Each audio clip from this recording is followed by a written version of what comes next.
Talkin Football on WTNS, brought to you by the Jeff Drennan Dealerships.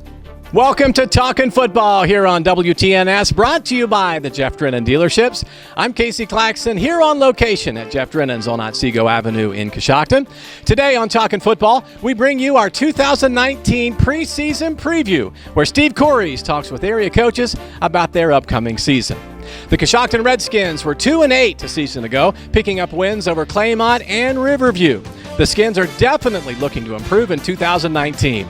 Steve Corries caught up with head coach Jim Woodrum to talk about his team. Thank you very much, Casey. Alongside is Jim Woodrum, the head coach of the Coshocton Redskins, starting his 10th year as a head coach, 28 with Coshocton. And, early season, how's things going as far as the preseason practices have been? Well, they've been great, Coos. This is a great group of kids, and they come out every day. They want to learn. They work hard.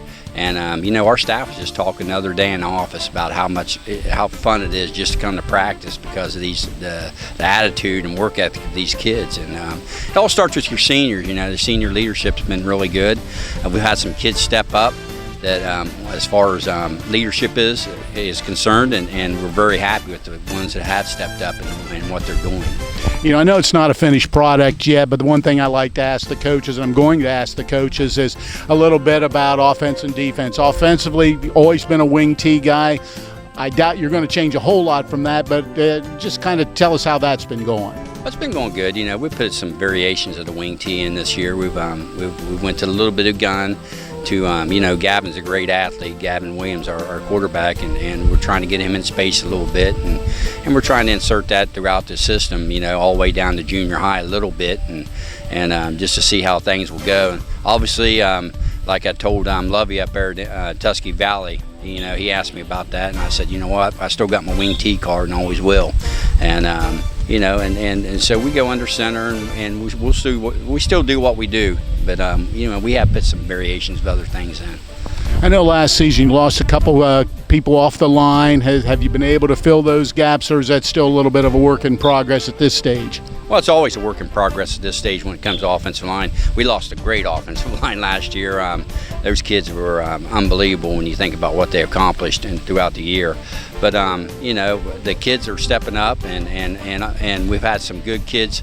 We got kids: Austin Fowler, Hayden Shook, Corbin Lawry. They all played a lot of minutes last year on the offensive line. So we got some leadership there that's really taken over, and it's a work in progress, but I think we'll be fine. All right, defensively, any changes there? Or are you going to stay pretty standard? Oh, pretty standard. We switched back to our old 4-4 defense, but and that's no big deal. But it's one of those deals that you got to be able to tackle. That's the name of the game. Defense. That's like J.D. Graham was telling me last weekend. He said football is a game of defense and special teams. He said if you're good in both of those, you're going to win, and I believe that. And so, we've worked hard on our special teams so far, and worked hard defensively. We're not where we want to be defensively. We need to get a little more physical. We got to tackle a little better, but hopefully this Friday against John Glenn, we'll see a little bit of a difference. All right, and that leads me to my last question for you. Is John Glenn your last scrimmage? It's here at Coshocton on Friday night. Will you look at anything specific, or you just want to kind of make sure you get through this unscathed from the injury bug and just work on some things? Well, we want to win. And we want to come out of the scrimmage, and we're going to play 2 quarters with the starters like a regular game, so we try. That's a rehearsal for our kids and for our coaches too.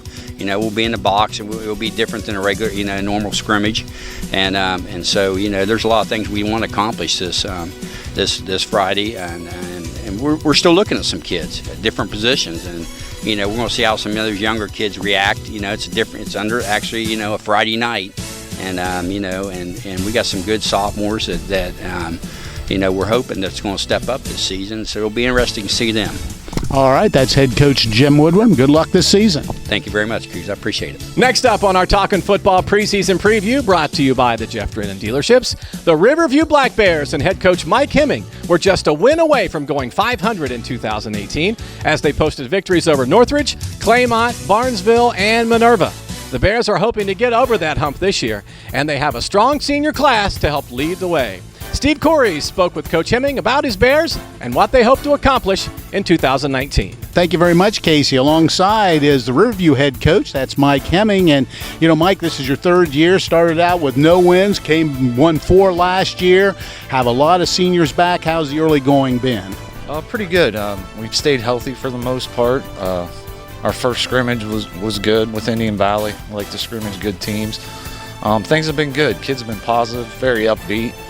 And we have a big senior class, again, and a lot of returning lettermen, and also a big freshman class that's coming.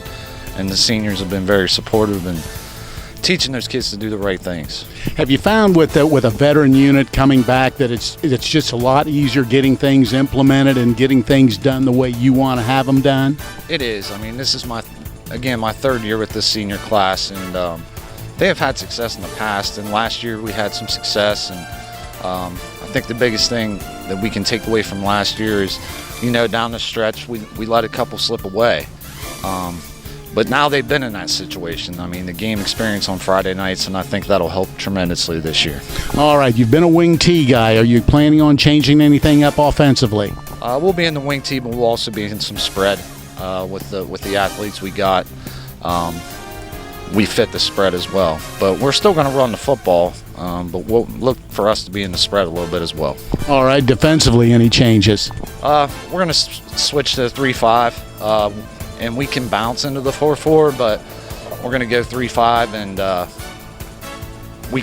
that gives us the ability to be aggressive and get after people. All right, early scheduled. Is it favorable, or do you like where you stand, or you just want to get out and play some football? I just want to get out and play some football. I'm not going to talk about the schedule. We're ready for week 1. This has been the longest preseason I've been in for the past 17 years I've been in this, but we're chomping at the bit, and we're ready to get to week 1. All right, that's head coach Mike Hemming. Good luck this season. Thank you. Next up on our Talkin' Football preseason preview, brought to you by the Jeff Drennan Dealerships, the Ridgewood Generals are coming off a 10-2 season from a year ago, where they defeated Amanda Clear Creek in round 1 of the state playoffs before falling to Meadowbrook. Expectations are high in Wood Nation for 2019. Let's go now to Steve Corey, who's standing by with Ridgewood coach John Slusser. Thank you very much, Casey. And I am alongside head coach John Slusser of the Ridgewood Generals. And, I enjoy talking with John. And the first thing I wanted to say, is this your 16th year as the head coach? I think 15th. Starting your 15th year, a lot of expectations. It's been a lot of years. It's confusing in my mind. I can't remember, but I think it's 15. Expectations are always high at Ridgewood. No question this is going to be one of those type years. Coming off a 10-2 season, got to the second round of the playoffs, and early going, how's it been doing? I would say it's been a success. Things have been going well. The main parts, we've stayed injury-free. That's always a big deal through camp. Your kids get beat up a little bit, get a little tired. I will say this, camps are not what they used to be, at least not here. We don't go as hard as we used to, all the new rules. And we had a lot more time this year, so it wasn't as pressed to get everything in as quick. So that part was a little bit easier. As far as execution and all that, we got really good kids, and they give us great effort. And they show up everywhere. I mean, we very rarely have a kid miss practice. Out of 71 guys, just about everybody's there every day. It's been great. And me, I'm a little bit of a perfectionist. It's you have expectations, like you said, of where you think it's going to be. We're not there yet. I guess coming back, I thought we'd be a little ahead of the curve, and we're probably not where I'd like us to be, but we're still all right. You do have a veteran team coming back, but it's still a young team in certain spots. Your quarterback's only a sophomore. I know a lot of people probably think he's a senior by now, but it's one of those situations you got to deal with your offense first, and then go from there. Offensively, we've got a lot of kids that have played a lot of football. Most of our offensive linemen have played for a few years now. Our running backs, Caden Smith, Isaiah Lamnick, they've been there for 3 years now. Caden played as a freshman, I believe, so this is really his 4th year. Most of the receivers, I think 3 of them started as sophomores or played as sophomores. I know Connor and Colton, I think, both started as sophomores. So we do have a lot of people on that side that have played. On the defensive side, we return all 11 starters, but of the 11 coming back, now if they all start, I don't know, I can't promise where everybody will be game night, but out of the 11 coming back, only 3 of those are seniors. So defensively, I just told somebody this, I think we're a year away from being a dominant defense. All right, now that was going to be my next question. I wanted to lead into the defense a little bit. Scheme-wise, since you are more of a veteran team, are you going to change anything up, or is it still too early to tell? I think we'll basically be the same way we've been. I mean, we like to be in a 4-2 versus a spread. Try to be as much cover 2 or cover 4 as we can. I'm probably talking a little over your head here. Oh, you're not a football guy, I know. But anyhow, we try to stay away from spread teams running vertical on us. So, we try to balance that up a little more. So for you at home, that's 4 guys on 4 guys, just so we're even up. You know what I mean? Anyhow, I think if anything, we went a little bit more basic with the guys we have coming back. We want to play fast and not put too much on their plate. Listen, all coaches do this. When you're not very good, you think you can outsmart the other coaches. So you try to come up with new waves and X's and O's and all these new plays that nobody else figured out. And usually what you do is you confuse the heck out of your kids, and you're worse than you ever imagined you could be. So we've tried to simplify it so our kids play fast, and me not try to outsmart anybody. I wasn't putting it on the kids. I think we're better when I do that. I guess the last thing I wanted to ask you about was special teams. You lose a 4-year kicker who was extremely effective, and sometimes I wonder where do you go from there, because that was pretty automatic for 4 years. It was a nice weapon to have. And plus, he brought a little leadership from that spot. And most people don't think of their kickers as leaders usually, but Keith did. Keith brought a lot of leadership to us from that standpoint. Listen, we've been lucky. We've had some pretty good kickers here over the years. Connor's doing it for us right now. Con is not Keith, but I think if he had a little more time to do it, I think he'd be effective, and I think he'll have a better year than what most people expect he'll be. But lost in the kicking part is I think all our special teams will be pretty good, because we've got a lot of depth and we've got a lot of nice kids that can run as far as kickoff coverage, punt return guys.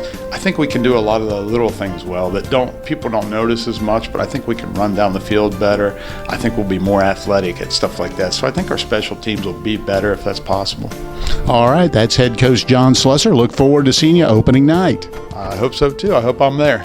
Thanks for joining us for our Talkin' Football preseason preview, brought to you by the Jeff Drennan Dealerships here on WTNS. We'll be broadcasting 14 games throughout the season. Be sure to visit our website, mywtnsradio.com, for our complete broadcast schedule. Week 1 will carry 2 games as Ridgewood travels to Northwestern, and you can hear that game live on FM 99.3 WTNS. And we'll also have Coshocton's home opener at Stewart Field as they battle Indian Valley. Now, for that game, you can listen live on the new Real Country 102.7 FM and WTNS AM 1560. Thanks again for joining us for our Talkin' Football preseason preview, brought to you by the Jeff Drennan Dealerships here on the Sports Voice of East Central Ohio, WTNS Coshocton. Talkin' Football on WTNS, brought to you by the Jeff Drennan Dealerships.